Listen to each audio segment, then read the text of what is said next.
et bienvenue sur BFM Lyon. Lyon Business, c'est votre rendez-vous chaque mardi, vous le savez, en partenariat avec La Tribune et Marie Lian, rédactrice en chef adjointe de La Tribune en Auvergne-Rhône-Alpes. Bonsoir Marie. Bonsoir Elodie. Notre invitée cette semaine, Odile Dubreuil, présidente régionale de l'Ordre des experts comptables en Auvergne-Rhône-Alpes. Bonsoir. Bonsoir. Et merci d'avoir accepté notre invitation. On va vous retrouver bien sûr dans un instant. Mais d'abord, on débute cette émission avec l'info de la semaine. Mercredi dernier, plus d'un salarié sur 3 des TCL était en grève. Il dénonçait le projet du Citral et de son président Bruno Bernard qui souhaite mettre fin à 30 ans de délégation de service public unique. Le marché pourrait donc être découpé en plusieurs lots. Il en sera question d'ailleurs le 10 mars prochain lors du conseil d'administration. Marie, pourquoi ce projet provoque aujourd'hui la colère des syndicats ? Quels sont les risques finalement ? Oui, Elodie, les syndicats sont d'accord sur un point, c'est qu'ils ne veulent pas de l'allotissement proposé par le Grand Lyon.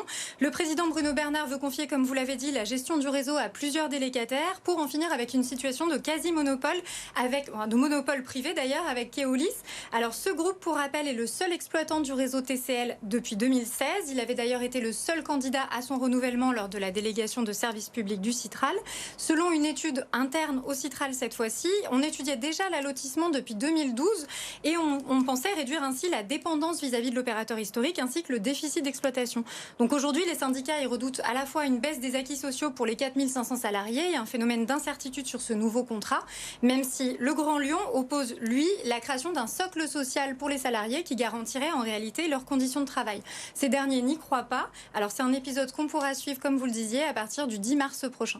Ouais, on va encore en reparler dans les prochaines semaines de ce projet d'allotissement donc pour les transports en commun lyonnais. Tout de suite, l'invité de Lyon Business.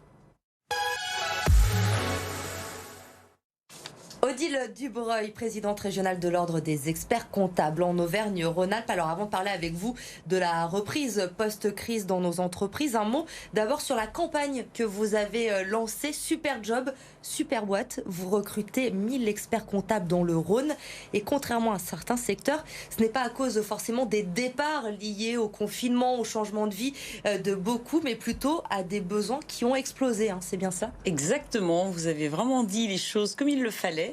Donc je profite de l'antenne ce soir pour lancer cet appel parce que je trouve que c'est très intéressant pour nos jeunes étudiants, lycéens qui vont peut-être faire des études et nous rejoindre un jour, pour leurs parents qui nous écoutent aussi.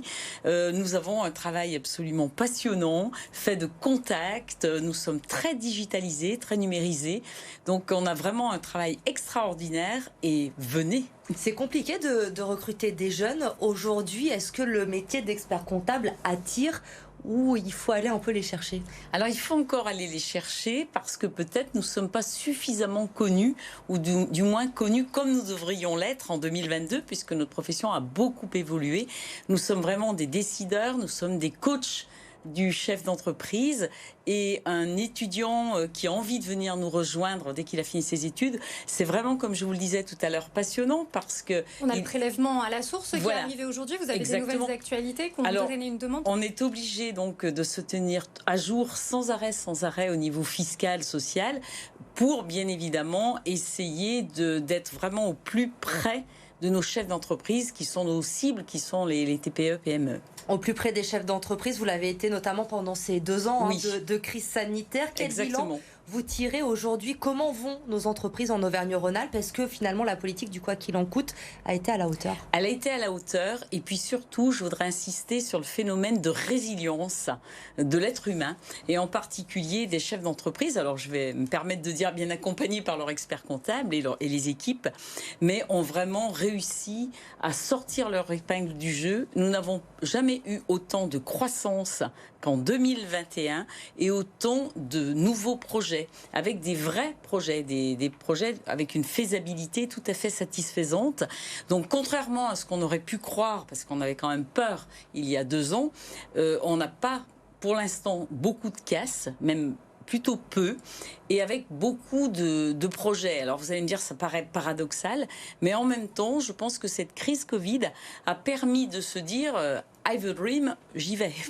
Parce que je ne peux plus attendre. Pour autant, le contexte de janvier était encore un peu incertain, notamment en raison du variant Omicron. On a des chefs d'entreprise qui se disaient incertains, voire en activité réduite, 30% à l'échelle régionale.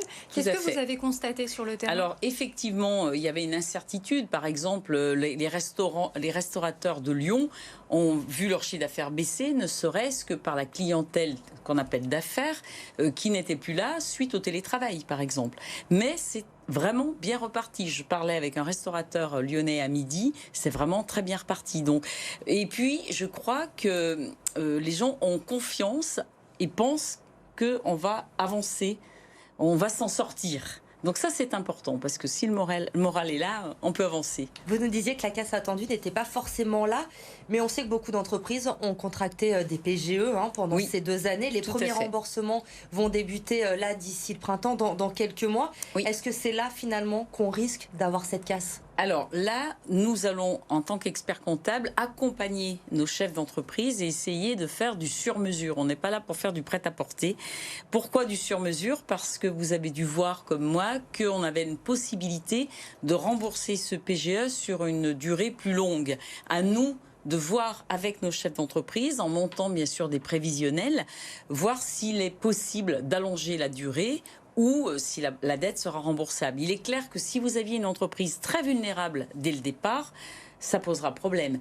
Mais une entreprise qui avait une assise correcte, qui a été bien suivie depuis ces 2 ans, grâce aussi aux aides et aux échelonnements, parce que les échelonnements d'ordre fiscal et social existent aussi.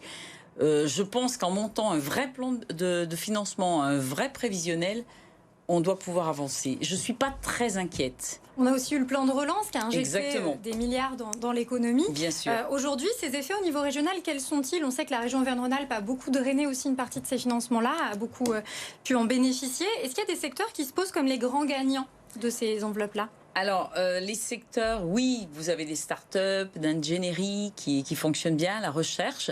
Et puis, on a la chance, en Auvergne-Rhône-Alpes, d'être la 2e région de France au niveau économique, 1er bassin industriel.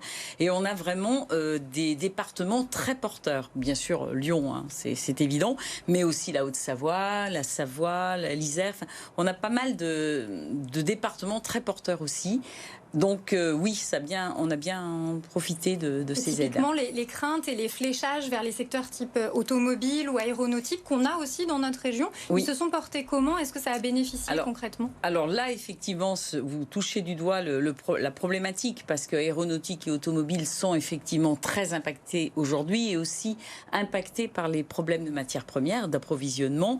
Mais le plan de relance les a aidés globalement.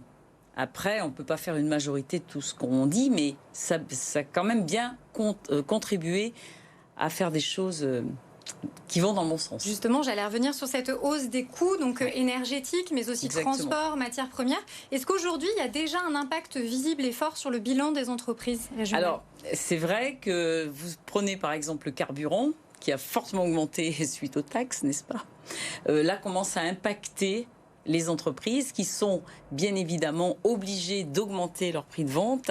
Et là, ça peut être un petit problème, voire un problème plus important si les devis étaient fermes, des choses comme cela. Et toutes ne le font pas d'ailleurs, parce que la CAPEB disait qu'il y a 45% de leurs adhérents qui ne peuvent pas ou n'ont pas pu répercuter ces hausses. Donc ça, à terme, ça peut poser de vrais problèmes. Ça peut poser des problèmes. Et puis, vous avez donc ces problèmes d'approvisionnement. Je discutais ce matin avec un chef d'entreprise qui est obligé d'aller chercher dans d'autres pays, mais bien entendu avec des montants qui sont largement augmentés.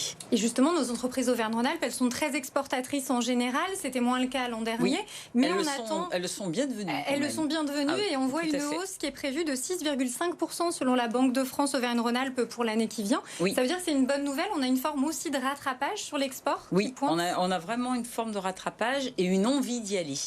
Et je crois que l'envie est là et c'est important. Mais c'est vrai que les 2 bémols, pour moi, c'est vraiment les matières premières et le personnel parce qu'il y a quand même des crises. On parlait tout à l'heure des experts comptables qui embauchent, mais n'oublions pas que la plupart des activités sont impactées par le manque de personnel. Il y a quand même un changement de mentalité. Ça se traduit clairement, ce manque de personnel sur le terrain économique, quand on sait qu'il y a 49%, je crois, des TPE-PME régionales qui ont besoin et qui n'arrivent pas à retrouver ce personnel-là à l'échelle de la région. Exactement. Donc il faut vraiment revoir les bases de management, parce que les modèles économiques ont beaucoup évolué depuis 2 ans, avec ou grâce à l'effet Covid, mais en tout état de cause, en 2022, on ne peut plus fonctionner comme avant.